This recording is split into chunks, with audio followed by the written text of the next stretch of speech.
Bonjour. Quand une otite chez un chien n'en finit plus, malgré les traitements, ça revient encore et encore. C'est frustrant, n'est-ce pas? Eh bien, cette analyse va justement s'intéresser à ça.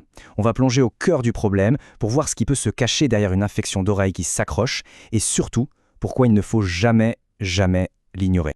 Et voilà la question qu'on finit tous par se poser. Est-ce que c'est juste une otite qui est particulièrement tenace? On traite, ça semble aller mieux, et puis hop, ça recommence. C'est un cycle sans fin. C'est non seulement frustrant, mais c'est aussi super inquiétant. Et en fait, c'est souvent le premier vrai signal d'alarme, celui qui nous dit qu'il faut peut-être creuser un peu plus. Les signes, on les connaît par cœur. La tête qui se secoue sans arrêt, cette odeur vraiment désagréable qui vient de l'oreille, la douleur évidente quand on s'approche. Pris un par un, on se dit, bon, c'est une otite classique. Mais le truc, c'est quand ça ne part pas, quand malgré les soins, tout ça persiste, là, oui, c'est un énorme drapeau rouge. Alors, pour piger d'où vient le problème, il faut aller voir plus en profondeur, vraiment à l'intérieur de l'oreille. Le conduit auditif, il est tapissé de petites usines qu'on appelle les glandes cérumineuses. Leur boulot, c'est de fabriquer le cérumen, ce qui est tout à fait normal et protecteur. Mais parfois, ces petites usines s'emballent. Elles se dérèglent, se multiplient sans aucun contrôle et finissent par former une masse. Et là, notre enquête commence vraiment. On se retrouve face à deux suspects principaux. D'un côté, une tumeur bénigne et de l'autre, une tumeur maligne. Elles partent du même endroit, de ces fameuses glandes, mais alors leur comportement, c'est le jour et la nuit.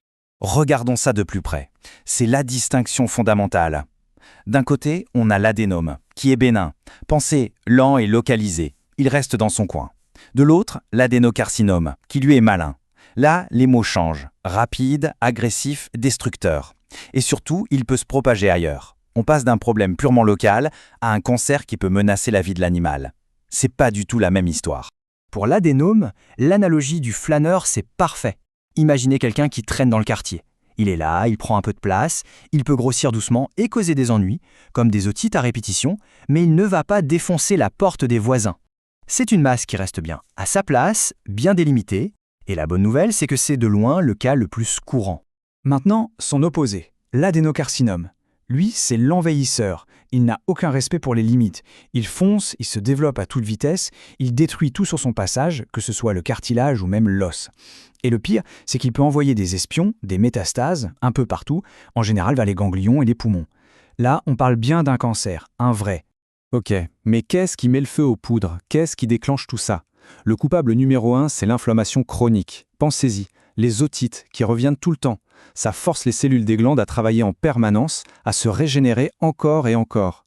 Et à chaque fois qu'une cellule se divise, il y a un petit risque d'erreur dans la copie. Une erreur génétique qui peut, à la longue, mener à une tumeur.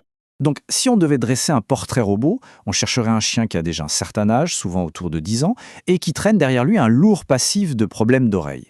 Et puis, il y a des races qui sont plus souvent concernées, comme les cockers. C'est pas un hasard, ils sont déjà prédisposés génétiquement à faire des otites, ce qui nous ramène à notre histoire d'inflammation chronique.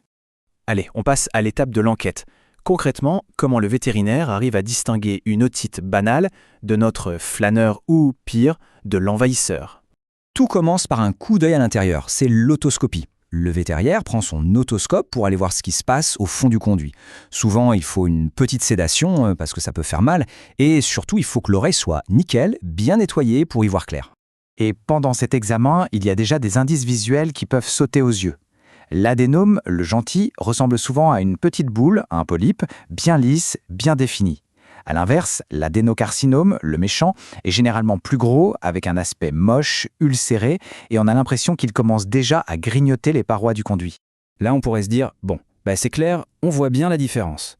Mais attendez, est-ce qu'on peut vraiment se fier juste à ce qu'on voit pour poser un diagnostic qui va tout changer? La réponse, c'est non. Un grand non catégorique.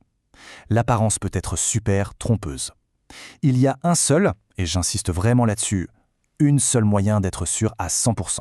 Voilà le chemin à suivre pour avoir une certitude absolue. Étape 1, l'examen clinique, l'autoscopie, ce fameux premier coup d'œil.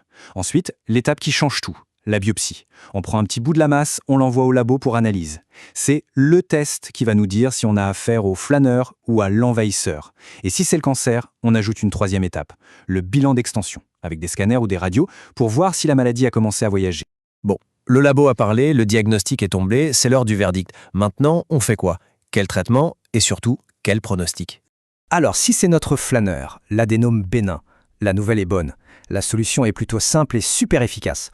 On opère, on enlève la masse, et en général, l'histoire s'arrête là. Le pronostic est excellent. Franchement, c'est le meilleur scénario.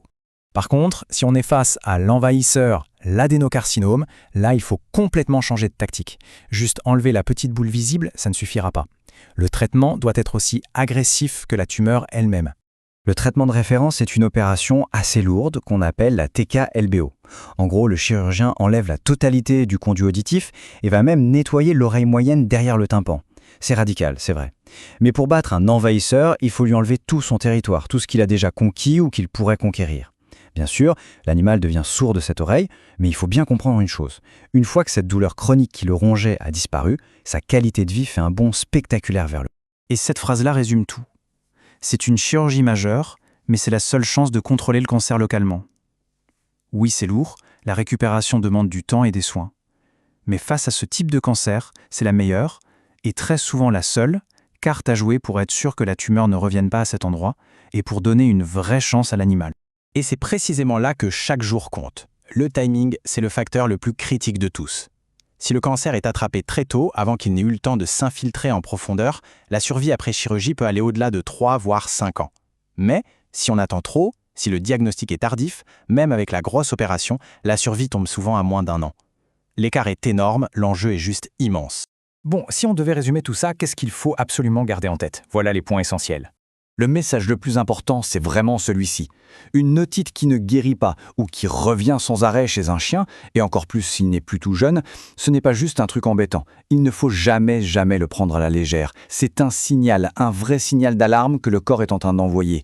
La question finale, au fond, elle est assez simple. Est-ce qu'il ne serait pas temps d'arrêter de juste mettre des pansements sur les symptômes pour enfin aller chercher la vraie cause? Oui, le mot biopsie peut faire un peu peur, mais c'est le seul et unique examen qui donne une réponse claire, une certitude. C'est ça, et uniquement ça, qui permet de savoir si on a affaire au flâneur ou à l'envahisseur. Et c'est cette réponse qui ouvre la porte au bon traitement, celui qui peut absolument tout changer.